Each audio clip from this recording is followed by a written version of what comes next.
We need to opt out of standardized testing.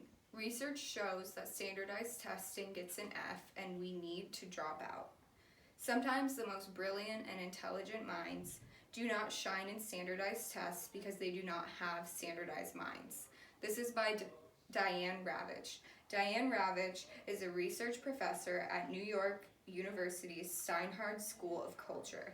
My name is Erin Flynn, and I am here today as a student who used to take standardized testing to speak to the parent administration about why opting out of standardized testing is the best option for children.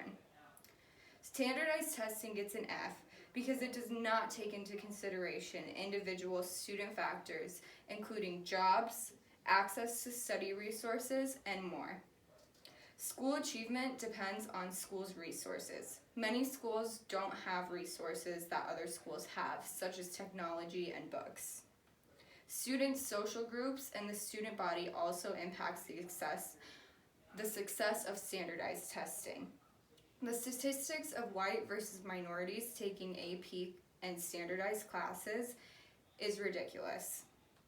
An article called America's View, The Opt-Out Movement by Columbia University shows how schools discriminate against students who are not white. The percent of students in AP classes and advanced classes is way lower than students of color. Students who do not take AP classes are often treated worse by staff and faculty members.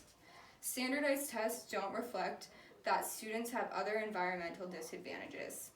People who struggle at an early age with lack of money and resources but receive support at a timely manner, such as higher advantaged schools, and have access to guidance and other support are likely to succeed and finish school and do well on standardized tests, despite what their background or family situation is.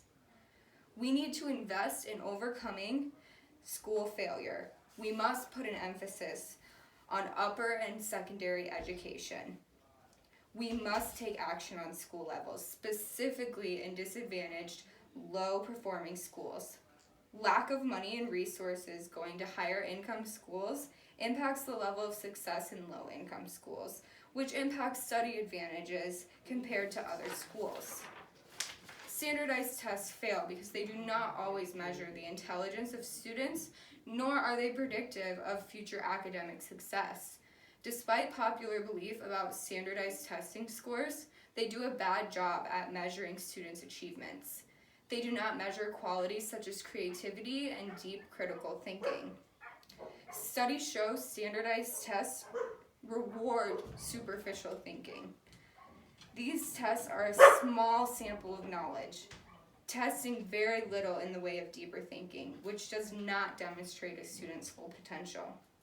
A report says colleges can drop standardized testing requirements without any fear of academic impact.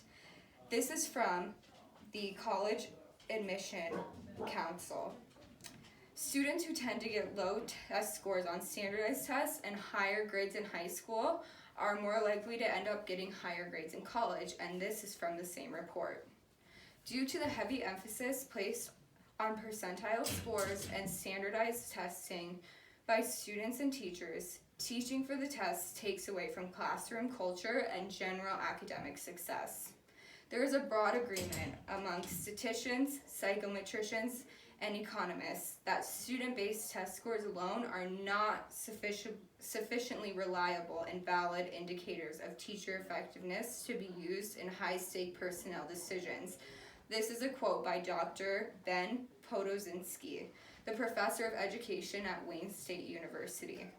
There is reason to be concerned about teacher evaluation and about the teacher evaluation system. Claims that scores tests measure teachers could lead to termination of even the most sophisticated educators. Can you imagine getting rid of our best educators who actually care about their students simply because of test scores?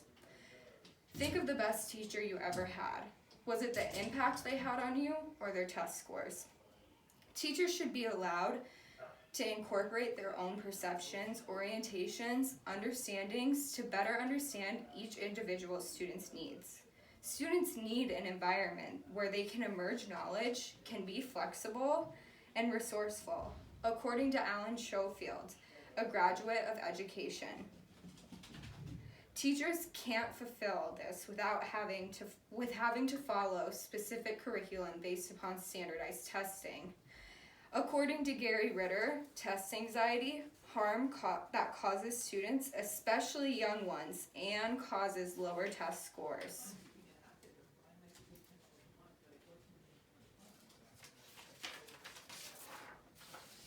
Today, I have told you fellow parents why we should opt out of standardized testing and take a more holistic individual program for each student. Standardized testing gets an F because it does not take into consideration individual student factors. Although these exams are designed to measure the ability, they fail because they do not always measure the intelligence of a student, nor are they predictive of future academic success.